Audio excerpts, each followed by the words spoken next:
হ্যাঁ বন্ধুরা, আমি আবার আজকে একটা রেসিপি নিয়ে আসছি। রেসিপিটা হলো ব্রত স্পেশাল, মানে যারা উপবাস করে, উপবাস করার পরে পূজা করার পরে খায় তাদের জন্য। আমার এখানে উত্তর ভারতের দিকে অনেক হিন্দিভাষী বন্ধুরা আছে, তারা এই উপবাসে খায় আর কি, ফলাহারি করে। তো তার জন্য আমি রেসিপিটা নিয়ে আসছি। এই রেসিপিটা হলো সাবুদানা। সাবুদানা আমি 4 ঘন্টা ভিজিয়ে রেখেছি। এই যে দেখুন, এই যে গলে যাচ্ছে। এই সাবুদানা দিয়ে আমি একটু রেসিপি বানাবো। সাবুদানা এর জন্য আলু লাগবে। আলু আমি এখানে গ্রেট করে নেব।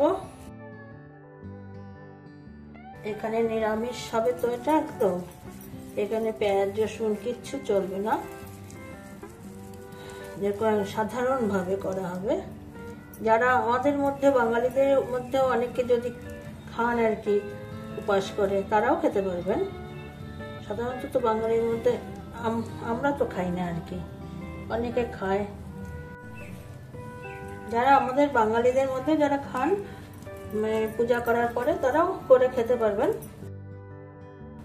উত্তর ভারতে বেশিরভাগ পূজার পরে, পূজা সেই শিবরাত্রি হোক নবরাত্রি হোক, পূজা করার পরে ওনারা খায়।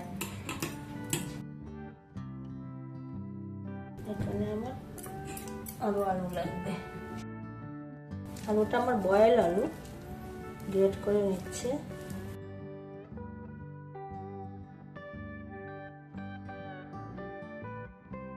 আলুর সাথে সাবুদানার সাথে আলু, আরো কিছু মশলা পড়বে, সামান্য মশলা আমি কিছুটা আলাদা করে রাখলাম। দিয়ে আমি আরেকটা দুটো আইটেম বানাবো।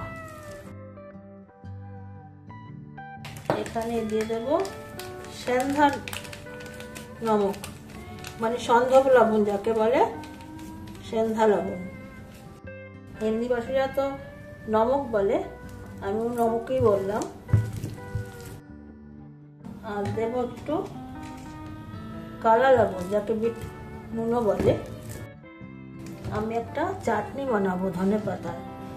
এখানে ধনে পাতা, এখানে 2টো কাঁচা লঙ্কা দিয়েছি, ভিতরে চলে গেছে। 2টো কাঁচা লঙ্কা দিয়ে, আর দেব এখানে একটু, এখানে দেব সেন্ধা লবণই দেব, আর একটু দেব এই কালা নমক। কালা নমক যদি ব্রতে না খান তো দেবেন না। আর এখানে দেব একটু জিরা, গরম করে গুঁড়ো করে নিয়েছি হামালের সাথে, এখানেও দিয়ে দেব ধনে পাতার চাটনিতে। আর দেব একটু লেবু, লেবুর রসটা পরে আমি চিপে নেব, এখানে রাখলাম।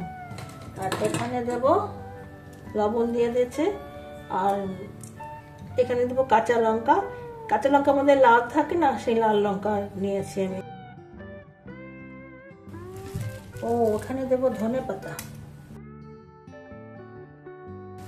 এখানে তো ব্রতের জন্য তো কিছু দেওয়া গেল না, এমনি খাওয়া যায়, ব্রত ছাড়াও খেতে পারবেন। তখন আপনারা পেঁয়াজ রসুন দিলেও দিতে পারবেন, যারা পেঁয়াজ রসুন খান। বা আরো অনেক কিছু, যেরকম লঙ্কা, চিলি ফ্লেক্স, গরম মশলাও দেওয়া যায়। আমি এখানে কিছুই দিলাম না। যারা নাকি ব্রতের জন্য খাবেন, গরম মশলা দিলে তারা গরম মশলা দিয়ে নেবেন, বা জিরা যদি না খান জিরাটা দেবেন না।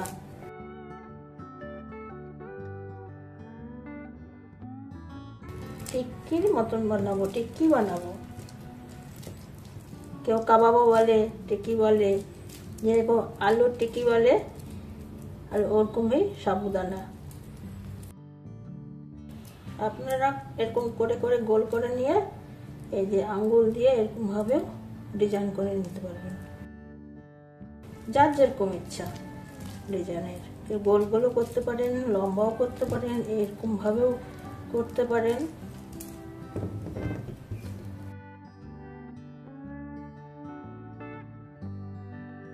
যারা ব্রত ছাড়া করবেন, যদি বানাতে অসুবিধা হয়, একটু ময়দা দিয়েও করতে পারবেন। এখানে ব্রতের জন্য তো আমি ময়দা ঠয়দা কিছুই দিলাম না। আচ্ছা, এটা তো হয়ে গেল, পরে করে নেব। আরেকটা এটাকে করব আমি, এটাকে আমি মিষ্টি করব। এটাকে এভাবে করে নিয়ে গোল গোল করে নিয়ে, এই যে গোল করে নিয়ে এরকম একটু আঙুল দিয়ে এরকম গর্ত করে দিয়ে এটাকে আমি ভেজে শিরার মধ্যে ফেলবো। সব ব্রতের জন্য যার যেটা ইচ্ছা সে সেভাবে করে খাবেন। আচ্ছা, আমি এটা করার সময় না দেখিয়ে দেব। আমি এখন যাই গ্যাসের সামনে ভাজতে। এই যে আমি এই বাটির এতটুকু দিলাম, এই বাটির মাপে এক বাটি জল দিয়ে দেবো। এটা শিরাটা হবে, শিরাটা মানে কোনো তার ঠার হবে না, চিনি গলে যাবে বাস। তারপরে আপনার চিনি গলে যাওয়ার পরে একটু মানে আঠা আঠা হবে, এরকম ভাবে শিরাটা করবো। এখানে আমি এই দুটো এলাচি দিয়ে দিলাম খুলে, 4টে এলাচি। আর এখানে গোলাপ জল দিয়ে দিলাম এরকম,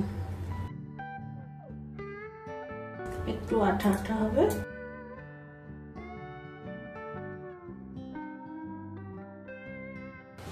আমি এটা এখন পাশের গ্যাসটার মধ্যে নিয়ে নেব। আর এখানে আরেকটা কড়াই বসাবো। এই আমি কড়াইয়ে তেল দিয়ে দিয়েছি, একটু গরম হলে ছেড়ে দেব। আর পাশের গ্যাসে শিরাটা আমার হয়ে গেছে, গ্যাস বন্ধ করে দিয়েছি। আগে আমি মিষ্টিগুলো করে নেব, যে শিরার মধ্যে ঢালবো ওখানে। আমি একটা ছেড়ে দিলাম, গ্যাসটাকে লো করে দিলাম, কমিয়ে দিলাম গ্যাস সিস্টেমটাকে। মিষ্টিগুলো আগে এগুলো আমি ভেজে পরে ওই নামকিন ওখানে দিব। ওখানে একটু গোলমরিচও দেওয়া যাবে, কিন্তু আমি গোলমরিচ দিতে ভুলেই গেছি, উপর দিয়ে দেবো গোলমরিচ। গোলমরিচ গুঁড়ো করে আমি রেখেছিলাম, দেওয়ার সময় ভুলে গেছি। নামকিনের কথা বললাম, এটা তো মিষ্টি হবে।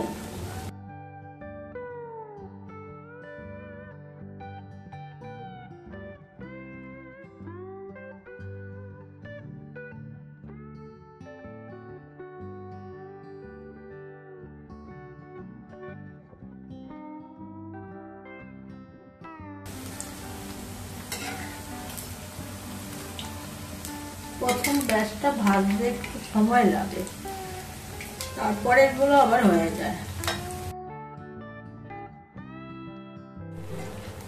যে বন্ধুরা, ভাজতে ভাজতে আমার লাল হয়ে আসছে, আমি এখন উঠিয়ে নেব। ওটাকে উঠিয়ে শিরার মধ্যে দেব। এখন এগুলো উঠিয়ে তারপর এই নামকিনটা দেব, বসাবো আর কি।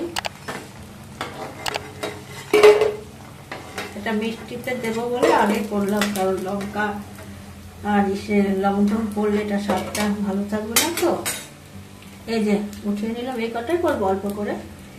এখন এটা দেবো, হাতের মধ্যে নিয়ে গোল করে ছাড়তে হবে। আমি কিন্তু আবার 1 চামচ আপনাদের দেখাতে ভুলে গেছি, সামনে নিয়েও গিয়েছিলাম। 1 চামচ গোলমরিচ দিয়েছি। এই যে গোলমরিচ গুঁড়ো করে নিয়েছিলাম। এখানে এটাকে কালি মির্চ বলে, দুটো গোল গোল করে দিয়েছি। এটা হলো টিক্কি মতন করলাম আর কি।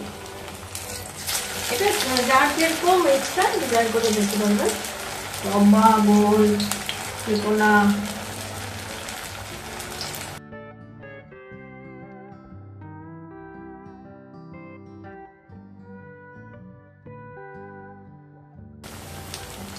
এটা হবে, হয়ে গেলে আমি দেখিয়ে দেব।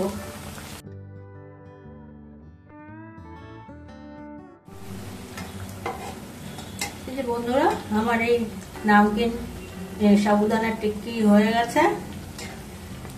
এখন আমি এটাকে উঠিয়ে নেব। এর থেকে বেশি করতে গেলে টাইট হয়ে যাবে, আবার খাওয়াও মুশকিল হবে। আগে যে মিষ্টির গোলা করেছিলাম ওগুলো তো খুব কড়া হয়ে গেছিল, করেছিলাম লাল লাল করে, ওগুলো তো শিরার মধ্যে দিয়ে 3-4 মিনিট একটু ফুটিয়েছি, নরম হয়ে গেছে। দেখুন এটা তো আমি টিকি বানিয়েছি ধনেপাতা দিয়ে খাওয়ার জন্য তেলে ভেজে, আর এটাকে মিষ্টি বানিয়েছি, একদম নরম হয়ে গেছে। দেখুন কিরকম নরম। এটা উঠিয়ে দেখিয়ে দিই, দেখুন কিরকম রস ঢুকে গেছে ভিতরে। এইগুলো তো একটুখানি পেস্তা দিলাম দেখতে ভালো লাগার জন্য। এভাবে ব্রতের জন্য এটাও খাওয়া যাবে, শুধু আলু দিয়ে মেখেছিল, লবণ টবণ কিচ্ছু দেয়নি।